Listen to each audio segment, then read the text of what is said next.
dig selv. Du er opmærksom på dine handlinger, din krop, dine tanker, men er du opmærksom på dig selv? Intet af det, du oplever, er dit virkelige selv. Selvet er opleveren. Man kan sige, at selvet er ren bevidsthed.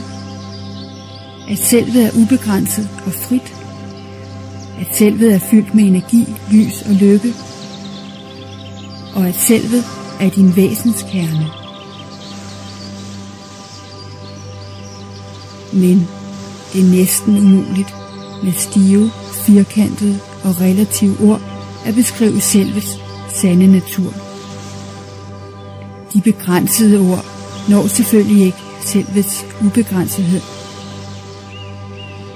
Selvet skal erkendes og opleves direkte.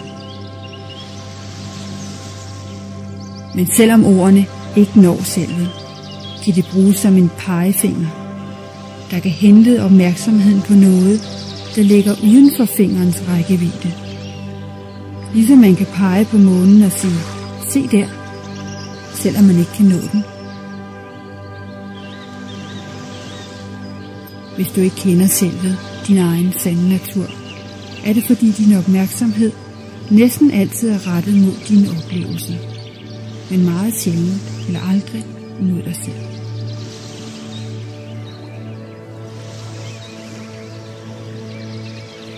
Spørg dig selv, hvem er jeg? Hvem er det, der siger, min krop, mit sind, mine tanker, mine følelser osv.?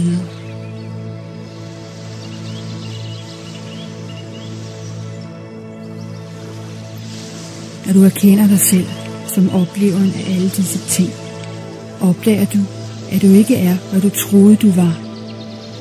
Du er ikke et ego, bundet af loven om årsag og virkning. Du er det evigt frie selv. Når du erkender din egen sande natur, bliver du ikke til noget, du ikke var i forvejen. Du har altid været selvet, også da du troede, du var egoet. Du holder ikke op med at være et menneske, fordi du drømmer, at du er en sommerfugl. På samme måde holder du ikke op med at være selvet, fordi du tror, du er egoet. Men så længe du gør drømme til virkelighed, er du deres slave. At behandle drømme som drømme gør dig fri. Også den såkaldte dagsbevidste tilstand er en slags drømmesøvn i forhold til at vågne op til bevidsthed om selvet. Selverkendelse i ordets egentlige betydning og ikke at forveksle med egoerkendelse vil medføre, at du befrier dig fuldstændig fra alle problemer og alt, hvad der binder og begrænser. Når du erkender dig selv som selvet, indser du, at der aldrig har været noget i vejen. Med dig selv eller med verden. Det var din egen misforståede idé om dig selv, der gjorde dig til en slave af omstændighederne.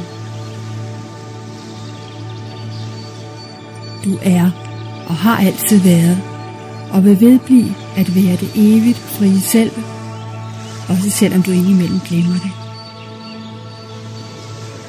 Hvis du ikke føler dig fri, er det simpelthen fordi du har glemt din egen sande natur. Slip vaneidentifikation med egoet og kom til dig selv igen. Så vil du opleve, hvad frihed er og hvad ro er. Selvet er det eneste uforanderlige i den ellers konstant foranderlige verden. Selvet er, i forhold til egoets dualistiske og relative univers, fast som en klippe i et oprørt hav.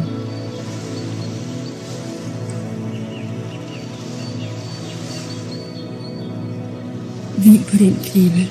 Husk, hvem du er, og verdens storme vil være ude af stand til at vælte dig. Selvet er altid sig selv, fast og roligt midt i stormen. Selvet skal ikke gøres roligt, det er selve roen. Når du hviler i din egen sande natur, vil du opdage, at egoets og verdens overfladespil ikke er i stand til at manipulere med dig. Selv midt i det mest voldsomme uvejr kan du hvile i dig selv. Selvet er den i sig selv hvilende bevidsthed. At hvile i sig selv vil sige, at bevidstheden er bevidst om bevidstheden.